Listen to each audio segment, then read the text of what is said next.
Hey guys, I hope everyone is doing well. We had here in New Zealand a cyclone pass through the North Island, and that did quite a lot of damage. I was without power for up to 2 weeks, so it's great to be back online and making reviews and talking to you all. And I just go over this light just a bit, but it was really good to have Klarus reach out and they want to start working with me. And that's awesome. I love it when a brand will approach me instead of trying to chase after them and trying to convince them to send me something. So it's really great. I'll just go over what it came with and then we'll have a bit of a discussion about the light. So you've got the manual. Just came with this pouch here with all the accessories in, USB C to C cable. So this is really good to see, having like a C to C instead of an A to C, because a lot of power bricks now just don't use USB A. It came with this here, so you got a spare O-ring and then some adapters in there, so like USB A adapter and then a lightning connector for Apple devices. Came with their own 5000 milliamp hour protected lithium ion battery, and it also came with this adapter for 18650 battery. So this has got must be quite a high resistance little piece on the end here, and that drops the output for an 18650 battery down to 1200 lumens. So I'm not quite sure why they did that. I would have no reason personally to have a lower output with an 18650. Yeah, and moving on anyway. But so here's the light here. So like a really well made light. I've been using it for the past 2 weeks and it's been very enjoyable to use. So it has a Cree XHP 70.2 LED in here with a textured orange peel reflector. You've got the grey stainless steel bezel, and that matches up to the silver ring around the side switch. So it's really good to have that. I really like the look of it. So you've got you haven't really got any fins on the head here, just a bit of grooves there, and so you've got this side switch here with the battery status indicator. The switch. Oh, hold on. I'll just put the battery in.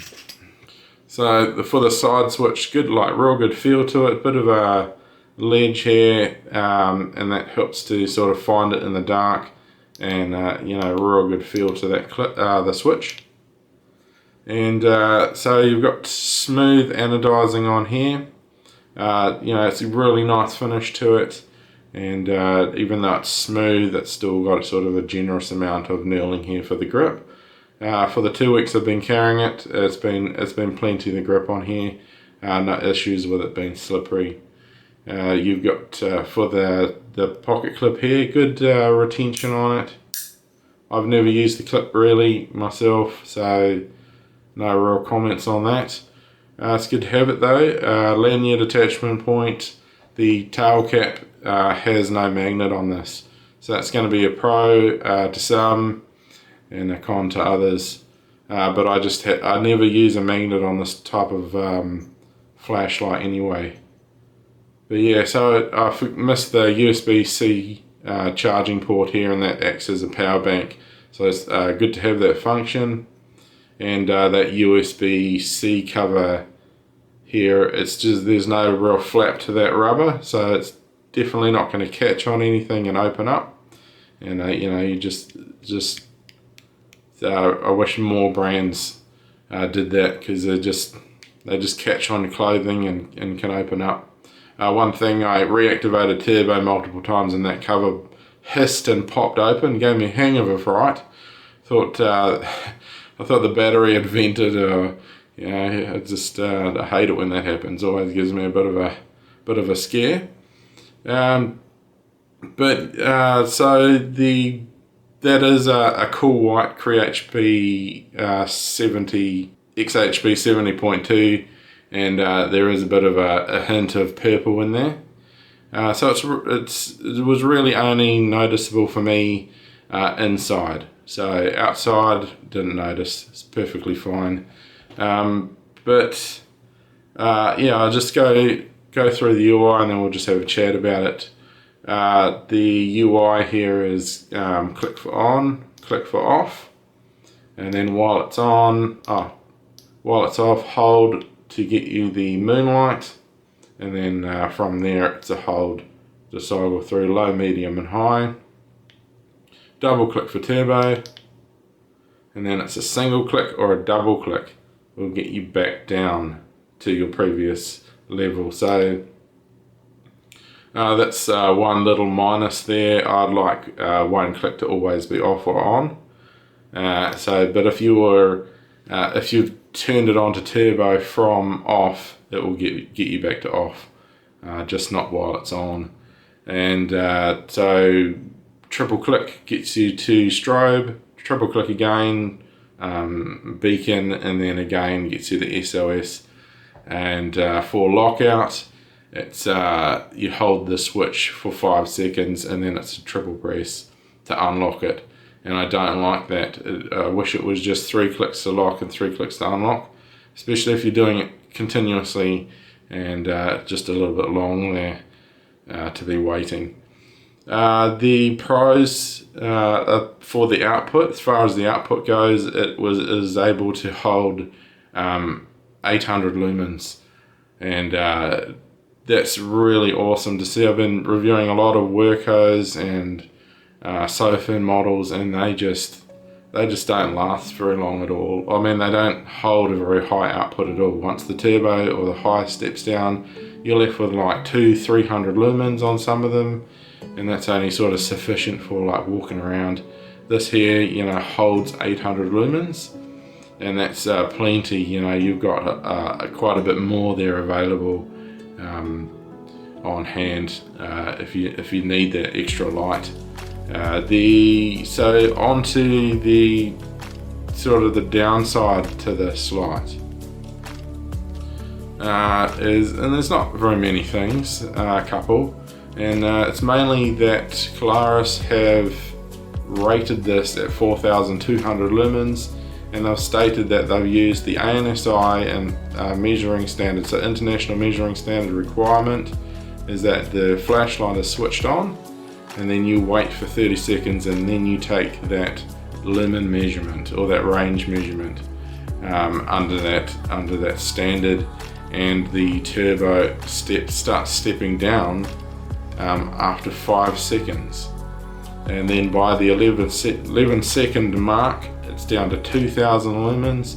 So really it's a 2,000 lumen flashlight, and if I had never purchased so I'm like a customer looking for a flashlight, and I've heard of the Klarus brand, and you know, so it's meant to be, you know, quite a good high quality brand, and then they go and buy it, and you know, they've kind of got an idea of what the ANSI rating is, and then it's meant to be at 30 seconds. So they're like, great, I'm going to have about 4,200 lumens for 30 seconds, and they might want it for a specific use, and then find it only lasts on turbo for 4 seconds before it starts reducing in brightness, and you know, that's hugely disappointing for some. For me, not a huge big deal, because I'm going for that sustainable output, which is 800 lumens, and I find that's really good to have that over a long sort of duration of use there, to have all that light. It's awesome to have the high level for a brief burst, but as far as like the standard goes, the ANSI standard, I just find it's a little bit deceiving there to not even state that on the spec chart. Some brands put like 10 seconds or 20 seconds plus, you know, X amount of minutes and then they show sort of the step down in that chart when it happens, and it's just sort of being transparent and really putting it out there that you're it's important to be honest with the customers, especially for me running my own flashlight business.